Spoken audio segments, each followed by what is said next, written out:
Olá, pessoal. Bem-vindos ao canal Histórias de Crimes Reais. Hoje, vamos explorar um caso que chocou o Brasil e levantou muitas questões sobre segurança pública e a dinâmica das relações pessoais. Vamos falar sobre Eloá Cristina Pimentel, uma jovem que se tornou refém em uma situação trágica que terminou de forma devastadora.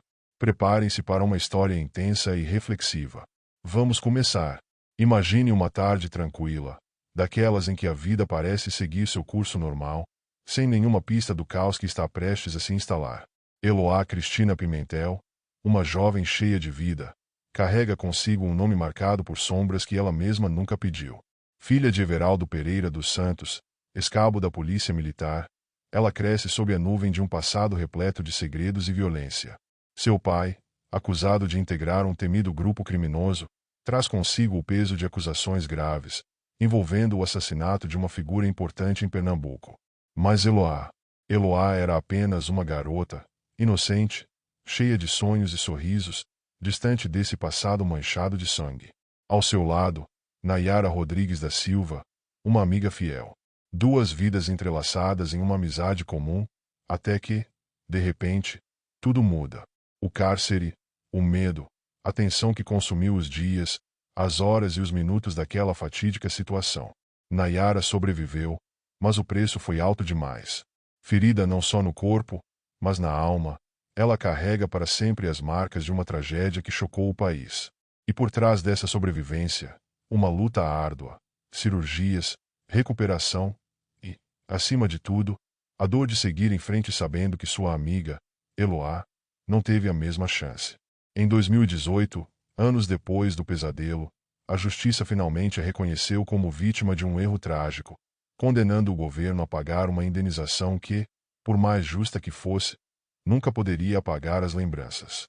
Formada em engenharia, Nayara tenta viver longe das sombras do passado. Ela evita falar do caso, preferindo o silêncio à dor revivida. Mas quem pode esquecer? Quem pode apagar de sua mente um momento tão devastador? Eloá não está mais aqui para contar sua versão, e Nayara carrega a memória dolorosa de uma amizade interrompida de forma brutal, enquanto tenta seguir em frente, sabendo que jamais poderá escapar completamente daquele trágico episódio. Era uma tarde tranquila, como qualquer outra, no dia 13 de outubro de 2008. Um grupo de amigos reunidos, sorrisos discretos e a concentração voltada para as atividades escolares. No entanto, o que ninguém poderia prever era que, naquele momento, o destino tomaria um rumo sombrio e devastador. Lindenberg Fernandes Alves, com 22 anos, entrou armado no apartamento de sua ex-namorada, Eloá Cristina Pimentel, de apenas 15 anos. O que deveria ser um lugar de segurança se transformou em um cenário de tensão e medo. A porta, que um dia representou o aconchego de um lar, agora se tornava uma barreira entre Eloá, sua amiga Nayara Rodrigues e o mundo exterior. Lindenberg, movido por emoções intensas e descontroladas, manteve as adolescentes sob seu controle, gerando uma atmosfera de incerteza e apreensão. O tempo passou, e o que parecia ser uma situação rápida se prolongou. O silêncio, quebrado apenas por conversas abafadas, acentuava o clima de angústia. No silêncio tenso do apartamento em Santo André, cada movimento da polícia era calculado, e cada segundo se arrastava como uma eternidade. Lindenberg Alves, armado e em estado de desespero, mantinha Eloá Pimentel como refém. Enquanto as horas passavam, ele começou a fazer exigências que mostravam não apenas sua desesperança, mas também o controle que exercia sobre a situação. Com a mente ardendo em estratégias, Lindenberg exigiu um advogado. Se não trouxerem um advogado, as coisas vão ficar ainda mais complicadas, gritava ele, sua voz ecoando como um aviso sombrio. A presença de um advogado se tornava um símbolo de poder em suas mãos, uma manobra que demonstrava seu domínio sobre as autoridades. Ele sabia que a polícia estava em uma posição vulnerável.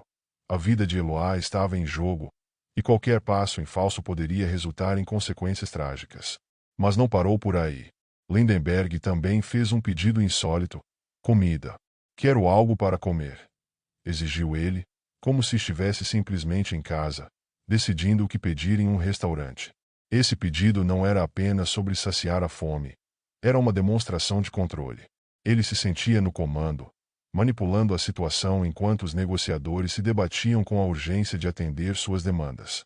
A polícia, em um esforço para manter a situação sob controle, considerou o pedido de comida como uma estratégia para prolongar a negociação.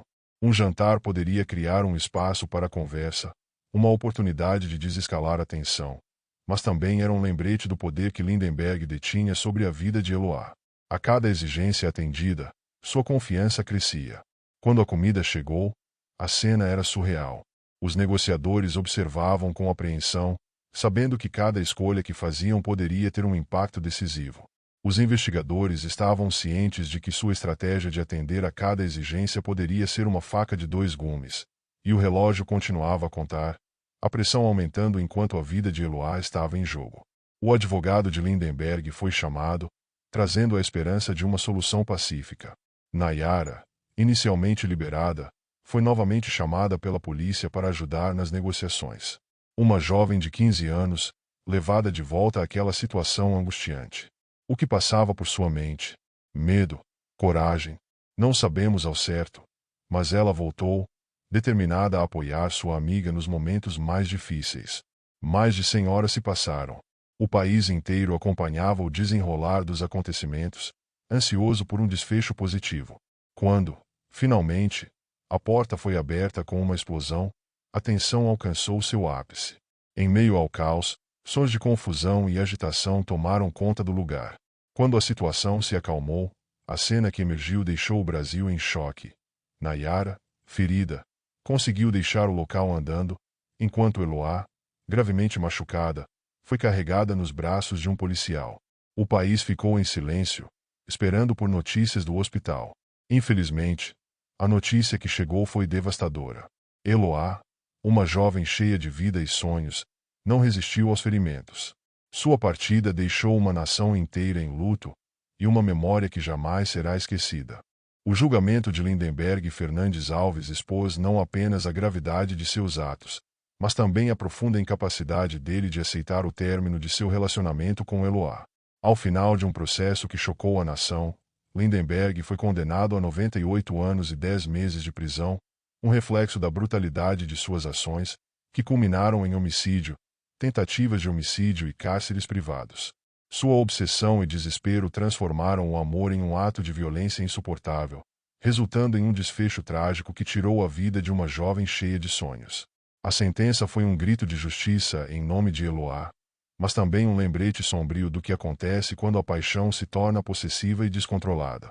A ação da polícia no caso de Eloá Cristina Pimentel foi alvo de críticas severas, tanto de cidadãos quanto de especialistas em segurança pública.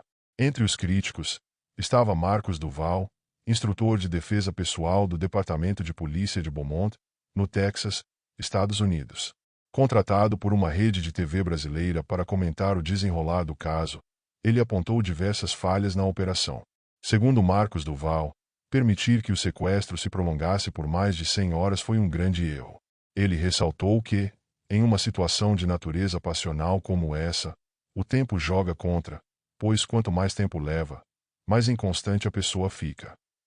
A tensão crescente poderia ter influenciado diretamente nas ações de Lindenberg, tornando-o mais imprevisível e perigoso. Outro ponto de crítica foi o retorno de Nayara ao cativeiro, algo que, segundo Duval, em nenhum lugar do mundo já existiu uma situação dessas.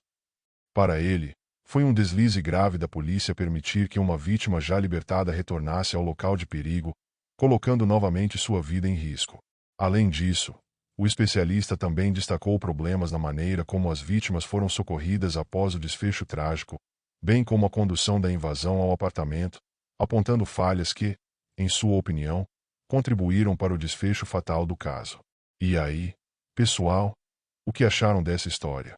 É importante refletirmos sobre o que aconteceu e como situações assim impactam a vida de tantas pessoas. Se você gostou do vídeo, não esqueça de deixar o seu like e se inscrever no canal Histórias de Crimes Reais para mais conteúdo como esse. Compartilhe suas opiniões nos comentários abaixo. Agradeço muito por assistirem e até a próxima.